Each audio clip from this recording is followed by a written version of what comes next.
বরমশাই অনেক শিঙি মাছ একসাথে কিনে নিয়ে চলে এসেছে জানো তো। আর শিঙি মাছ তো ছোট ছোট হয়, অনেক হয় একবারে।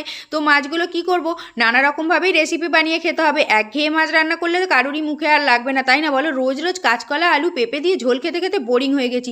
তো আমার ছেলে বলল, আর একভাবে এইভাবে আমি তরকারি কিন্তু করলে একদমই খাবো না। তো বললাম ঠিক আছে, আজকে তোকে এমনভাবে রেসিপি বানিয়ে দেবো যে সব ভাত তো তুই এই দিয়ে খেয়ে নিবি। তার জন্য এখানে কিন্তু দেখো মাছগুলো ভেজে তুলে নিলাম, তারপরে কড়াইতে আবার সর্ষের তেল দিয়ে জিরে তেজপাতা আর শুকনো লঙ্কা ফোড়ন দিয়ে টমেটো কুচি দিয়ে একটু নেড়ে চেড়ে নিয়ে রসুন বাটা দিলাম, সামান্য রসুন বাটা দিয়ে ভালো করে কষিয়ে নিয়ে আদা বাটা বেশ খানিকটা, জিরের গুঁড়ো দিয়ে লঙ্কা হলুদ লবণ দিয়ে মশলা কষিয়ে নিলাম। তারপরে সামান্য জল দিয়ে আবারও মশলাটা একটু ভালো করে কষিয়ে নেবার পরে দিয়ে দিলাম পরিমাণ মতো জল। ঢাকনা চাপা দিয়ে ঝোলটা ফুটে গেলে তারপরে ভেজে রাখা মাছগুলো দিয়ে আবারও একবার ঢাকনা চাপা দিয়ে আর নেড়ে চেড়ে এইভাবে কিন্তু যতটা ঝোল রাখতে চাও সেইভাবে রেখে দিলেই এইভাবে রেসিপিটা তৈরি।